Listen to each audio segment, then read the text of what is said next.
Same stop. Life after 26 years as a programmer for Apple.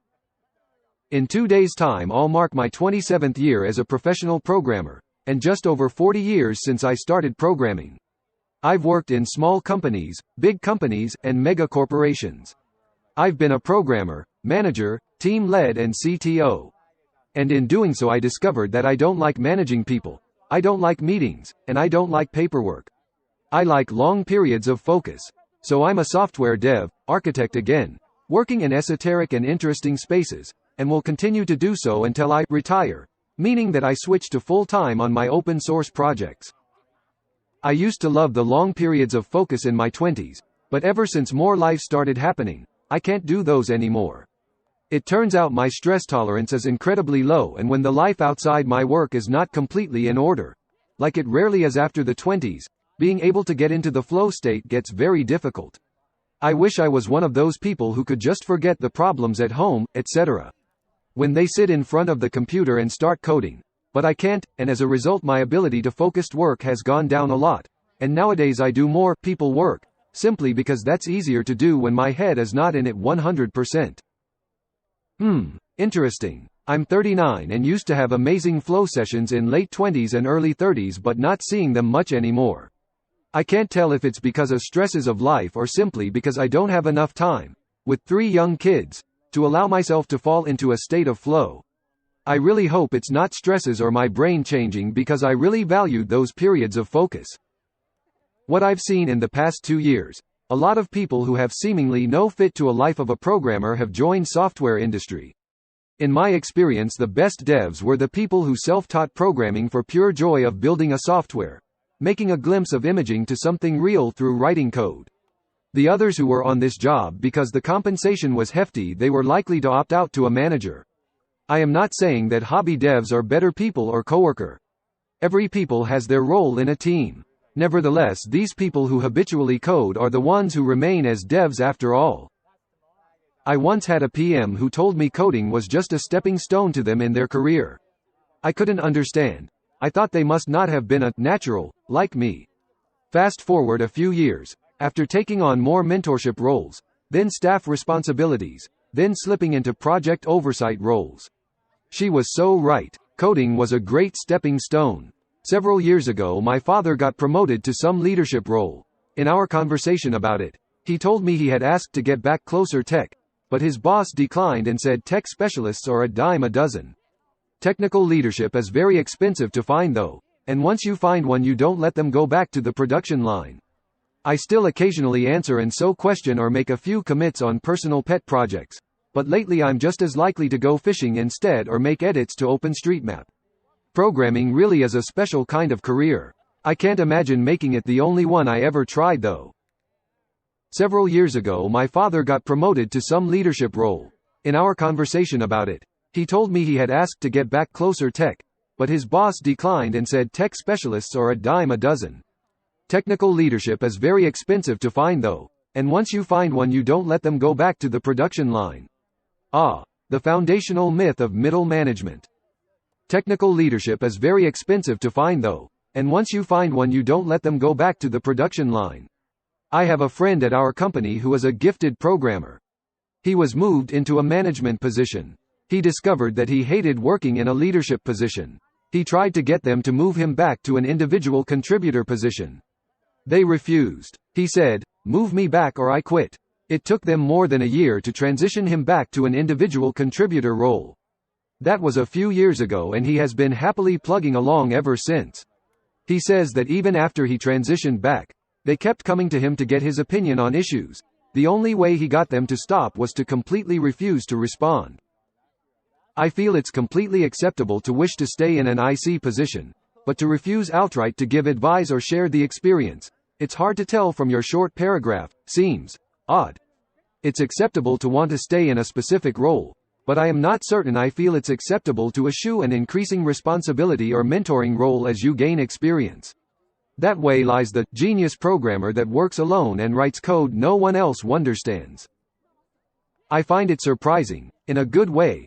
The author could be a programmer for 26 years at Apple.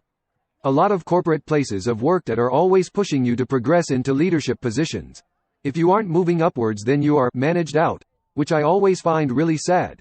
The idea that simply being good at your job is now no longer enough. Good on Apple if they don't follow this type of thinking. But there is something becoming more familiar to me as I go back to the wild west of C programming, where very little happens behind the scenes. I might point out no garbage collection here. I share this sentiment. I pursued computer science because of the romanticized notation of tracking every bit and byte and talking directly to the hardware. I know I'm not alone given the popularity of old-school fantasy consoles and consumer microcontrollers, like Arduino. It saddens me to say, but if I were starting over today, I might not enter the field professionally. Most modern development is gluing components together and wrangling packages. It's so far removed from the machine and the distance is only growing. It saddens me to say, but if I were starting over today, I might not enter the field professionally. Most modern development is gluing components together and wrangling packages. It's so far removed from the machine and the distance is only growing. I don't know what's sadder. That this kind of programming is becoming a lost art, or that nobody seems to care. I got my first job out of college partially because in the interview when I was asked to implement some algorithm XYZ in any language I choose, I went with x86 assembly and nailed it. Well-performing code was highly valued at that company. Knowing how to ensure your code fit into the cache and your memory accesses stayed on one page were considered critical programming skills. Now, outside of a few rare embedded or game engine jobs, nobody seems to give a shit about any of this. It's just, glue these APIs and libraries together and ship the resulting crap as soon as it barely runs. Nobody cares about the size of the resulting executable. Nobody cares about or even knows their code's runtime heap footprint. Nobody cares or even measures how many cache misses they're encountering. I feel like an old grandpa even typing this stuff out. The worst part is that end users are the ones that end up losing. It's their system resources that are ultimately being wasted. I have known programmers who don't know how a float is represented in memory. I just can't comprehend how they can gloss over basics like that. Are there younger engineers, new to the career, for whom programming is not merely a job but something they can imagine doing in their spare time? Yes, absolutely. I am not sure though if this is still the case for software engineers. Are there younger engineers, new to the career, for whom programming is not merely a job but something they can imagine doing in their spare time? I think I met a few as I was winding down my career. I do feel though that back around 1988 or so when I started getting serious into programming that all fellow programmers I met were also doing it with a kind of passion. How is it you can love a machine? As someone who went into software development because it was my passion and my hobby, it's always disappointing how often that isn't the case for so many people in this industry. It's draining actually. The lack of enthusiasm and genuine interest is replaced by a clock-in and clock-out mentality. Bootcamps have just become farms for people who need a job, but not those who really want this job. I want to work with more people who love software and find the development of machines and the code that runs on them as fascinating as I do. Unfortunately, it's less and less these days. Replaced by a clock-in and clock-out mentality, I started as a software engineer who was passionate about software, and could see my life revolving around it. The change in my mindset towards this, that gradually happened few years ago, i.e. the clock-in and clock-out mentality, is one of the best changes in my life. It always shocks me to see such sentiments from people. I mean, how difficult is it for people to comprehend that there are too many kinds of people out there and hence too many kinds of software engineers out there?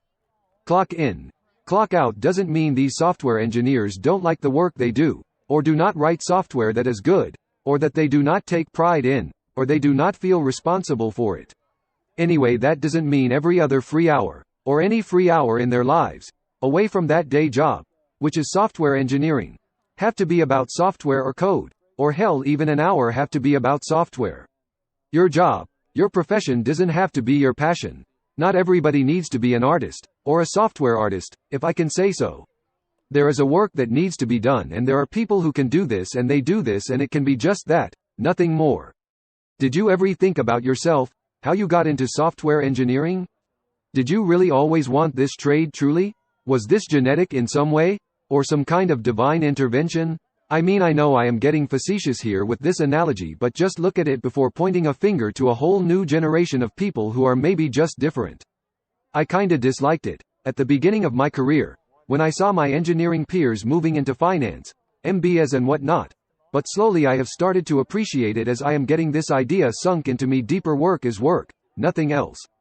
There is whole lot of rest of the life out there. Go where you want.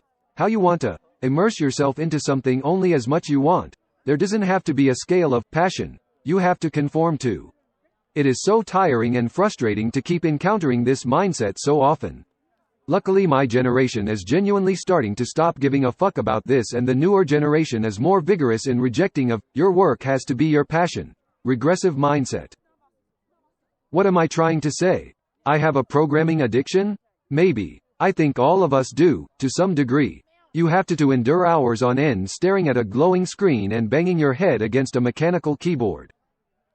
I don't really follow you. This roughly implies everyone is addicted to their jobs. The respite from programming though lasted maybe about 4 months after retiring. I started a small project, in part to learn Python, in part to play with e-ink displays. I was back programming, back abusing Git, but of course the pressure was off.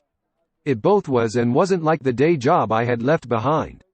This is one reasons I got disillusioned with FIRE and the concept of early retirement. Programming was my first love. There might be phases where I just get sick of technology, but most of them have proven to be temporary. It's the best, the most versatile medium of my creative energy. I don't plan to stop doing it ever. What I actually dislike is the corporatization of programming. Jira tasks, PRD, stand-up meetings, stakeholder meetings.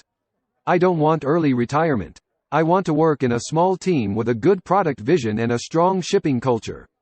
But it has proven to rare in my professional experience. For me, alternative is to keep taking breaks. Few months, once in a while, to work and experiment on my own ideas. This allows me to keep my creative spirit alive and, possibly, to make money that gives me the freedom to explore them more.